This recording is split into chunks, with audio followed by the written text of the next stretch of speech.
ஓம் ஸ்ரீ ராகவேந்திர சுவாமிகள் திருவடியிலே சரணம். நவபிருந்தாவனத்தின் அந்த 9 மகான்களின் திருவடியிலே சரணம். வணக்கம்.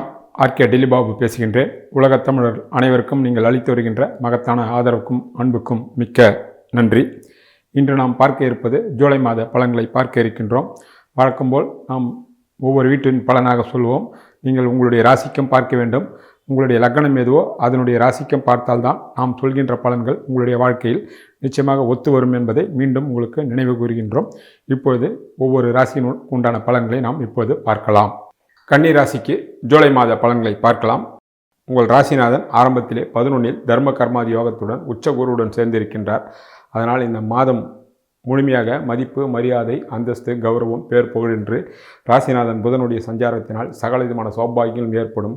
7 இருக்கக்கூடிய சனி பகவான் உங்கள் ராசியை பார்த்தாலும் அவர் உச்ச குருவினுடைய பார்வையை பார்த்து குருவினுடைய வீட்டிலிருந்து பார்ப்பதினால் ஆகக்கூடிய செலவுகளெல்லாம் கூட சுபவீரிய செலவுகளாகும், சுப நிகழ்ச்சிகளாகும்.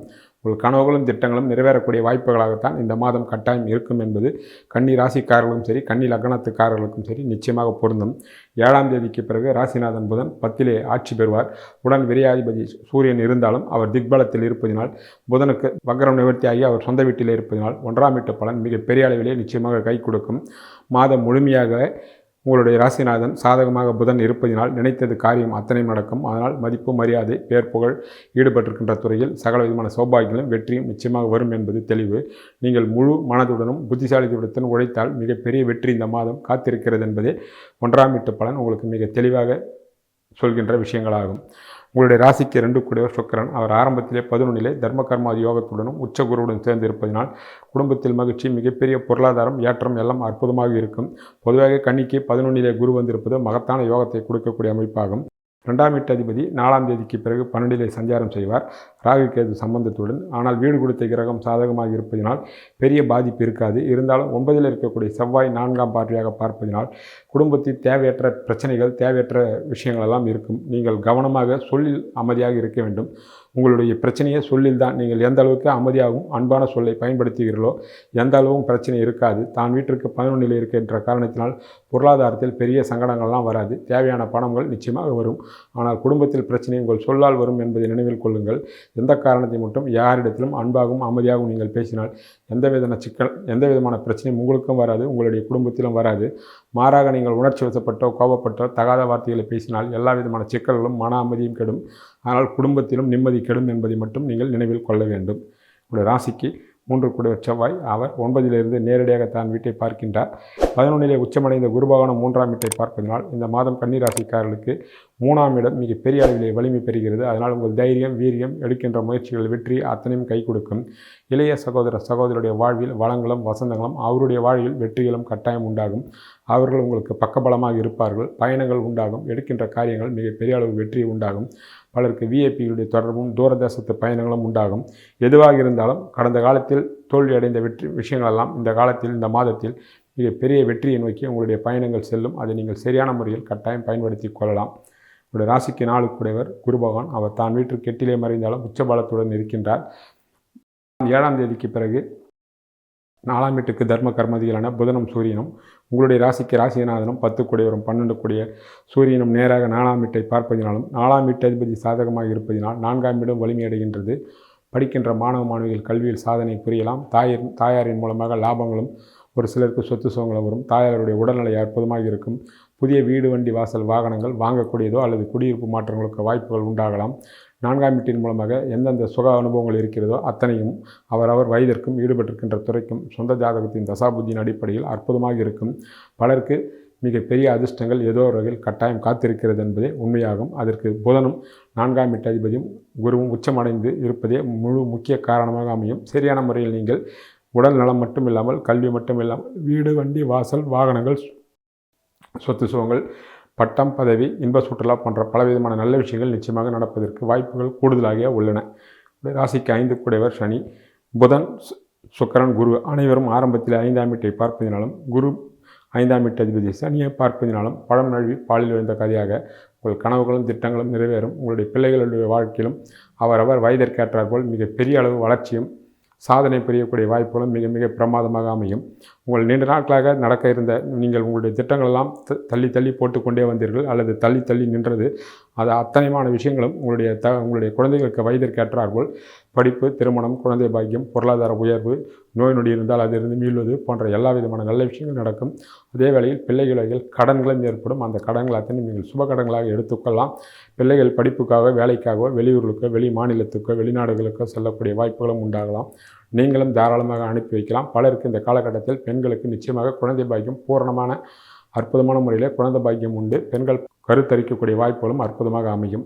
உங்களுடைய ராசிக்கு 6 கூடியவர் சனி பகவான், அவர் 7 இருக்கின்றார். 6 இருக்கக்கூடிய ராகு போட்டி, பொறாமை, வம்பு வழக்குகள், சங்கடத்தையெல்லாம் நீப்பார். 4ஆம் தேதிக்கு பிறகு யோகத்தை கொடுக்கக்கூடிய சுக்கிரன் 12 இருந்து ராகுவை பார்ப்பதனால் சகல விதமான நன்மைகளும் 6ஆம் வீட்டின் மூலமாக வரும். 6ஆம் வீட்டு கெடுபலங்களை உங்களை விட்டு நிச்சயமாக அகலும் என்பது நீங்கள் எதிர்பார்க்கலாம். உங்களுடைய ராசிக்கு 7 கூடியவர் குரு பகவான், அவர் தான் வீட்டிலிருந்து 5 உச்சம் பெற்று 7 இருக்கக்கூடிய சனி பகவானை பார்ப்பதனால் குறிப்பாக திருமணமாக இருக்கின்ற இளைஞர்களுக்கும் இளம்பெண்களுக்கும் 30 வயதிற்கான ஆண் பெண்களுக்கு கூட இந்த மாதம் திருமணம் வெற்றி அடையக்கூடிய வாய்ப்புகள் பிரகாசமாக அமைகின்றது. ஏதோ காரணத்தினால் தள்ளிப்போன திருமணங்கள் எல்லாம் இந்த மாதத்தில் முடிவுக்கு முடியும். ஏற்கனவே குடும்பம் நடத்துகின்ற தம்பதிகள் ஒருவரை ஒருவர் புரிந்து கொண்டு அன்பும் அரவணைப்பாகவும் இருப்பார்கள். பலருக்கு கணவன் வகையிலும் மனைவி வகையிலும் ஒரு சில அதிர்ஷ்டங்கள் கை கொடுக்கும். சரியான வேலை இல்லாதவர்களுக்கு நல்ல வேலையும் பொருளாதார முன்னேற்றமும் உண்டாகும். பலருக்கு ஆன்மீக சுற்றுலாவும் ஒரு சிலருக்கு இன்ப சுற்றுலாவும் வரப்போகக்கூடிய வாய்ப்புகளும் பிரகாசமாக உண்டாகும். அரசாங்கத்தின் மூலமாக, தனியார் மூலமாக நீங்கள் எதிர்பார்க்கின்ற கடன் விஷயங்களெல்லாம், கடன்களுக்காக காத்திருக்கின்றவர்களுக்கும் அந்த பண விஷயங்களெல்லாம் உங்களுக்கு பூர்த்தி அடையும். 7ஆம் வீட்டின் மூலமாக பலவிதமான நன்மைகளும், ஒரு சிலருக்கு பயணங்கள் மூலமாகவும் விஐபிகள் தொடர்பு மூலமாகவும் பல நன்மைகள் கட்டாயம் நடைபெறும். உங்களுடைய ராசிக்கு 8 கூடியவர் செவ்வாய், அவர் 9 இருக்கின்றார். தந்தை வகையிலும் தந்தை உறவுகளிடத்திலும் விட்டு கொடுத்து செல்ல வேண்டும். இல்லை என்றால் தேவையற்ற சங்கடங்களும் பிரச்சனைகளும் வரும் என்பதை கவனத்தில் கொள்க. தந்தை மட்டும் இல்லாமல் தந்தை உறவுகளிடத்திலும் நீங்கள் விட்டு கொடுத்து செல்ல வேண்டும்.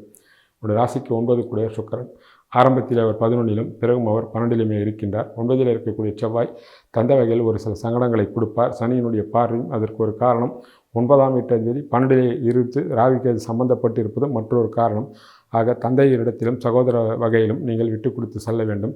இந்த காலகட்டத்தில் குலதெய்வத்தின் கோயிலுக்கோ அல்லது உங்களுடைய இஷ்ட தெய்வத்து கோயிலுக்கோ சென்று தரிசனம் செய்து வந்தால் தந்தையாலோ தந்தை உறவுகளாலோ பெரிய சங்கடங்கள் வராது என்பதே அடிப்படை விஷயமாகும். அதே வேளையில் 16ஆம் தேதிக்கு பிறகு பித்திருக்காரகன் சூரியன் 11 குருவுடன் இருப்பதினால் மாத பிற்பகுதியில் தந்தையாலும் தந்தை உறவுகளாலும் லாபங்களும் யோகங்களும் எடுக்கின்ற முயற்சிகள் மிகப்பெரிய அளவிலே வெற்றியடையும். தந்தை வகையில் சுபவெரிய செலவுகள் கட்டாயம் காத்திருக்கிறது. சொந்த ஜாதகத்தில் சாதகமான தசாபுத்தி என்றால் நிச்சயமாக சுபவெரியங்களும், இல்லை என்றால் தேவையற்ற வீண் விரைய வைத்திய செலவுகளும் வரலாம் என்பதும் நினைவில் கொள்க. ராசிக்கு 10 கூடியவர் புதன், ஆரம்பத்திலே உங்களுடைய ராசிக்கு 12 கூடிய சூரியன் அங்கு திக்பலத்தோடும் 7ஆம் தேதிக்கு பிறகு புதனும் அங்கு ஆட்சி பெற்றிருப்பதனால் நிச்சயமாக மிகப்பெரிய அளவிலே தொழிலதிபர்களுக்கும் சரி, சிறிய தொழிலதிபர்களுக்கும் சரி மிகப்பெரிய வளர்ச்சியை நோக்கி உங்களுடைய பயணங்கள் உண்டாகும். ஏற்கனவே வேலையில் இருப்பவர்களுக்கு மன திருப்தியோடு உங்களுடைய வேலைகள் பரிபூர்ணமாக செய்வீர்கள்.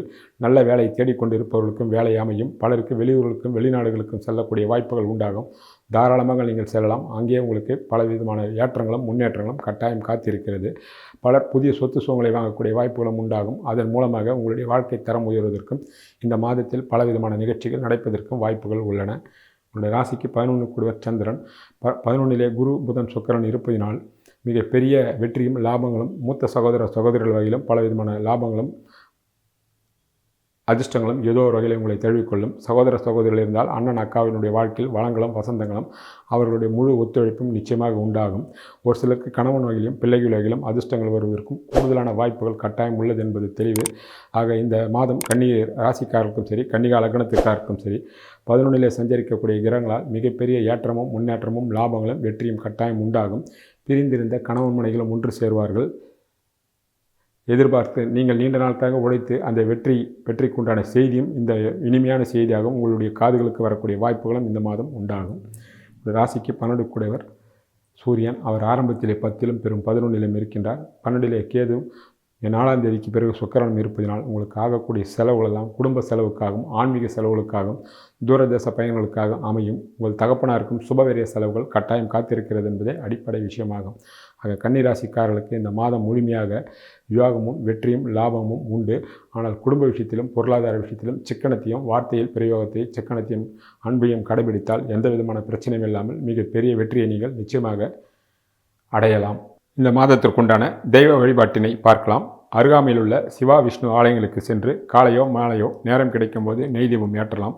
மகான்களுடைய மகான்களுடைய ஜீவசமாதிக்கு சென்று வணங்கலாம். எந்த மகான்களாக இருந்தாலும் பரவாயில்லை. உங்களுடைய மனதுக்கு பிடித்த மகானுடைய ஜீவசமாதிக்கு சென்று வருவதும், குலதெய்வம் கோயிலுக்கு சென்று வழிபாடுதல் பண்ணுவதும் அற்புதமான பலன்களை தரும். முடிந்தவர்கள் செய்யலாம். முடியாதவர்கள் வீட்டிலிருந்தும், வெளிநாட்டில் உள்ள தமிழர்களும் வீட்டிலே அந்தந்த படத்தை வைத்து இருந்த இடத்திலே வணங்கலாம். நிச்சயமாக நல்லதொரு மாற்றங்களும் ஏற்றமும் கட்டாயம் உண்டாகும் என்பதே இந்த மாதத்திற்குண்டான தெய்வ வழிபாட்டு முறையாகும். சப்ஸ்கிரைப் செய்யாத நண்பர்கள் சப்ஸ்கிரைப் செய்து கொள்ளவும், உங்கள் நண்பர்களுக்கும் உறவினர்களுக்கும் ஷேர் செய்யலாம். மீண்டும் விரைவில் சந்திப்போம். நன்றி, வணக்கம்.